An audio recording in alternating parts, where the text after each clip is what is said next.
Дұға жүректерге дауа. Алла елшісі саллаллаху алейхи уассалям Аллаға көп дұға жасайтын еді.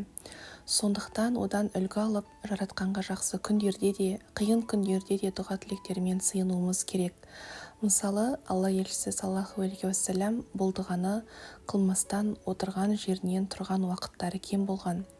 Уа жаратқан Алла, бізді өзіне бас имей кетуден сақтайтын қорқу сезімін бізге бере көр.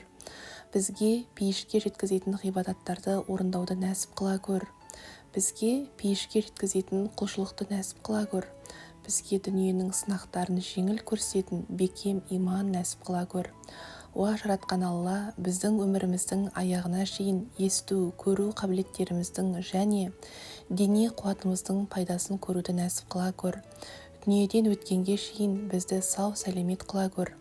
Бізге әділетсіздік пен зұлымдық көрсеткендердің сазайын беріп, дұшпандарымызға қарсы жеңіске жетуді нәсіп қыла көр. Бізді діни сынақтарға душар қыла көрме. Көр дүниені негізгі дертіміз, проблемамыз және іліміміздің жеткен шегі қыла көрме. Бізге мейірімсіз басшы бере көрме. Жақсылық текке кетпейді. Бірде аптап ыстық күні мешітте отырған едім. Бесін намазына 1 сағаттай уақыт қалған. Бір кезде басымды көтеріп, мешітті айнала қарап отырып, кенет елге зәм-зәм суын таратып жатқан қарияны көрдім. Ол 2 қолына 2 кесе алып, елге су таратып, қайта келіп, тағы 2 кесе алып, кейінгілерге алып барып жатты. Мен оған біршама уақыт бойы көз салып, таң қалып тұрдым. Ыстықтан мен осыншама қиналып жатырмын. Бұл қария шекесінен тер төгілген бойы кеселерді ұстап алып, аралап жүргенін тоқтатқан жоқ. Ол аяқтарын әрең қимылдатып ақырын басып жүрді.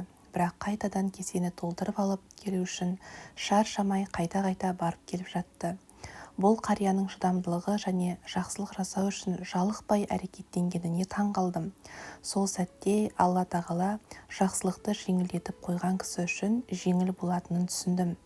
Еріксіз қаншалық жамандықтар көп болса да, жақсылық біздің өмірімізде бар екенін ойладым. Әрдайым басқаларға жақсылық қалаған және оларды жамандықтан қорғауға әрекет жасаған кісілер бар болған. Әбу Бәкір Сыддық радиаллаху анху хижрет сәтінде Алла елшісін саллаллаху алейхи уассалямды қорғау үшін ешбір қорқынышқа қарамаған. Атақты хатим қонақтарының қарнын тойғызу үшін өзі аш жатқан. Әбу Убайда ибн әл-Жаррах радиаллаху анху өзі басшылық жасаған әскерлері туралы бас қатыра күні-түні ойлаған. Омар радиаллаху анху жәрдемге мұқтаждар бар ма екен деп Мәдинаны түнде аралап жүрген. Әбу Талха радиаллаху анху Ухуд соғысында Алла елшісіне саллаллаху алейхи уассаламға жебе тимесін деп өзінің денесін қалқан еткен. Мұндай кісілер өте көп болған.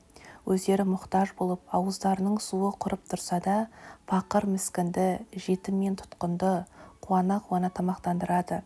Һәм оларға: біз сендерді тек Алла разылығы үшін тамақтандырудамыз. Бұл жақсылығымыз үшін сендерден ешқандай қарымта да, алғыс та күтпейміз.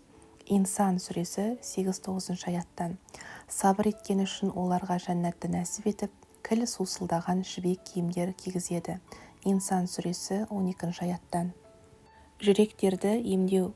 Ибн әл-Қайим рахимахуаллаху былай деген: жүректің тазалығы және оның Алла тағалаға деген ықыластылығы жүрек толығымен Аллаға қарай бағытталғанда ғана жүзеге асады. Бағытын анық таппай, әрнеге жан-жаққа ұмтыла берсе, Аллаға шексіз берілу ғана оған еш жинатады. Ас ауқаттың, сусынның мөлшерсіз мол болуы, елмен артық байланыста жиі болып, көп сөйлеу, сондай-ақ көп ұйықтау жүрекке шашыраңқылықты алып келеді. Соның бәрі Аллаға қарай бағыт алудан қалдырады. Жолдан тайдырып не мүлдем тоқтатып тастайды. Құдіретті және мейірімді Алла өзінің қайырымдылығымен пенделерінің жаратқанға бет түзеген сапарында оларды артық жеу мен ішуден, жүректерін перделеуші құмарлардан арылтатын ораза ұстауды бұйырған. Сол сәтте Алла оразаны өз пендесіне 2 дүниеде де пайдалып келетін. Бұл дүниеде оған және оның қызықшылықтарына зиян бермейтінін еткен. Адам баласының мақсаты және рухы Аллаға толық бағытталып, жүректерді оған қарай бұруға және онымен ғана жалғыздықта бірге болуға себепкер мешітте жалғыз болуын үкім қылды. Бұл жайда пенде мақұлықтарға көңіл бөлмей, бүкіл уақытын жалғыз Аллаға ғана арнай алады. Жүрегінің жалғыз дерті оны еске алып, зікір қылу, оның сүйіспеншілігіне бөлену болады. Адамның барлық ойы оған бағытталып, ой жүгіртуі оны зікір қылуға айналады. Алланың ризалығын табуды, оған жақындауды ойлап қалады және оның бүкіл сезімдері оның мақлұқтарын емес, Құдайдың өзіне ғана құштар болады. Имам Шамсуддин былай деген: кісідегі бағалы һәм лайықты нәрсе оның жүрегі. Ол жаратқан туралы біледі, оған ұмтылады және оны сүйеді. Жүрек иманның және білімнің ошағы. Пайғамбарлар дәл сол жүректерге жіберілген әрі дәл соларға үндеу жасаған. Жүрекке ең қымбат нәрсе иман және ақыл-ой тарту етілген. Дененің қалған барлық бөліктері оған ереді. Ол оларды қожайын қызметкерлерін пайдаланғандай пайдаланады. Жүректерді өзіне бұрған және оларға сырлардан қалағанын жайғастырған, адам мен оның жүрегінің ортасына тосқауыл құрған жаратқан ең ұлы. Ол адам жүрегі оған қалай мойынсұнарын және оның дінін қайтып сақтарын біледі. Ол жүректерді қалаған жаққа бұрады, өзіне жақындардың жүрегі оған сыйынуына үкім береді және олар оған ұмтылып жаратушының алдында тұрады. Өзіңе азық ізде, бірақ сараң болма. Алла тағала жер жүзіндегілердің барлығына керек болса құрт-құмырсқаға да ризық береді.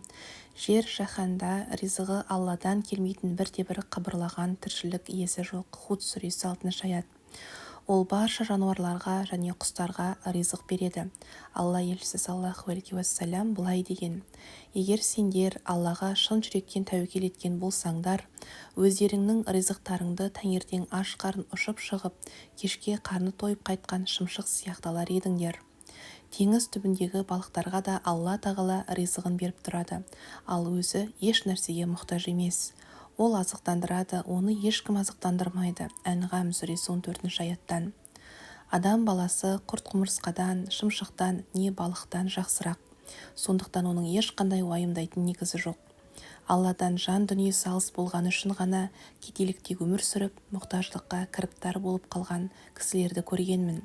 Олар алғаш бай болып, молшылықта және жақсы тұрмыста өмір сүрген.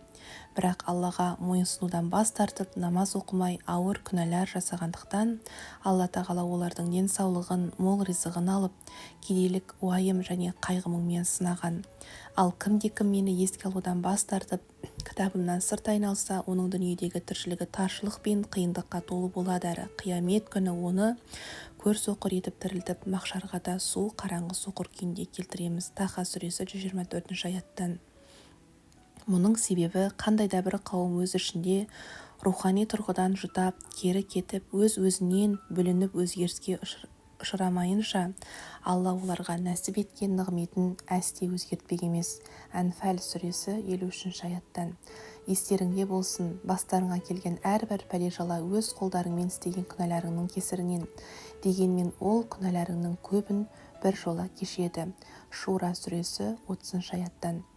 Егер адамдар мен жындар Алланың тура жолымен еш ауытқымай жүргендерінде, шүбәсіз оларға мол жауын жаудырып, ризық несібелерін молайтар едік. Жын сүресі 16 аяттан. Екі дүниеде де бақытсыз болудың себептері. Біріншісі, Алла тағаланың тағдырына жазғандарына наразылық көрсету. Екіншісі, тәубе келтірілмеген күнәлар. Үшіншісі, кісілерді жек көру және кек сақтау, сондай-ақ басқаларға Алла тағала берген жақсылықтарына көре алмастық жасау. Төртіншісі, Алланы еске алып зікір қылуды тастау. Мақтаншақтық. Мақтану және паңдану пенденің ең үлкен проблемаларының бірі. Көбінесе өзіміздің жақсы жақтарымызды және істерімізді көбейтіп, асырып, кемшіліктерімізді және күнәларымызды азайтып көрсетеміз. Ибн Хазм рахимахуллаху былай деген: кімге мақтаншақтық сынағы келсе, ол өзінің жаман жақтары мен кемшіліктері туралы ойлануы керек. Егер ол өзінің жақсы жақтарымен мақтанатын болса, онда өзінен кемшіліктерді іздеп көрсін. Егер ол бірде-бір кемшілік таба алмаса және өзінде бірде-бір кемшілік жоқ деп есептей бастаса, онда бұл шынайы кемшілік. бұл оның жаман жақтары және кемшіліктері басқаларға қарағанда көбірек екендігінің анық дәлелі. Онда жай ғана оларды көре білу мүмкіншілігі жоқ. Оның ақылы аз және сонымен қатар білімсіз. Бұл өте ауыр жамандыққа жатады. Өйткені ақылды кісі өзінің жан дүниесінің кемшілігін байқап, олардан арылуға әрекет жасайды. Ал енді ақылсыз адам болса, өзінің кемшіліктерін көрмейді не оларға көңіл бөлмейді. Егер ой жүгіртулерің өзіңе зор қуаныш алып келсе, онда кемшіліктерің және қателіктерің туралы ойлан, және оларды еске алып қал. Ақиқатқа сәйкес келмеген әрбір ой-пікіріңді, әрбір іске аспай қалған үміттеріңді, басқа біреу дұрыс болып, сенікі қате болған сәттеріңді еске ал. Егер сен өзіңнің ілім-біліміңмен мақтанатын болсаң, онда бұл ілімдер сенің лайықтылығыңнан емес, Алла тағаланың саған сыйлаған тартуы екенін біл. Сен бұл жақсылықтар үшін ол жек көрген нәрселермен жауап бермеуің керек. Әлбетте, жаратқан саған ақыры білгендеріңді ұмытып қалатын және бұрынғыдай оңай жаттап еске алып қала алмайтындай сынақтарды жіберіп қою мүмкін. Егер діндес бауырларың сені мақтағаны үшін өзіңе өзің масаттанатын болсаң, онда сені дұшпандарың қалай жамандап жатқаны туралы ойлан. Сонда өзіңе өзің тамсануың, мақтануың азаяды. Егер сенің дұшпандарың жоқ болатын болса, онда сенде жақсылық жоқ. Дұшпаны жоқ кісіден де еш нәрсесі жоқ адам болмайды. Бұл деген онда басқаларды қарататын Алланың жақсылығы жоқ дегенді білдіреді. Алла одан бізді сақтасын. Егер сенің кемшіліктерің саған ұсақ-түйек нәрсе болып көрінсе, онда олар туралы ел білсе не болады деп ойлан. Сен ұятқа қалып өзіңнің жаман жақтарыңды көріп жатқаныңды елестет.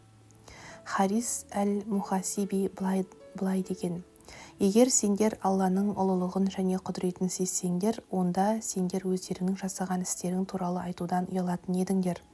Егер сендер Алладан қаншама жақсылықтар, сендер оған шүкір қылатын мейірімділіктер келіп жатқанын түсінсеңдер, онда сендер жасап жатқан жақсы істер көп көрінбес еді. Өйткені сендердің жасаған істерің толық емес әрі кемшіліксіз емес. Аллаға өзінің істерін қолқа жасап жатқан кісі қайтып ол істерге қарай алмақ. Сөйтсе де Алла оған өмірінде сан жетпес жақсылық, мейірімділік тарту етіп жатыр.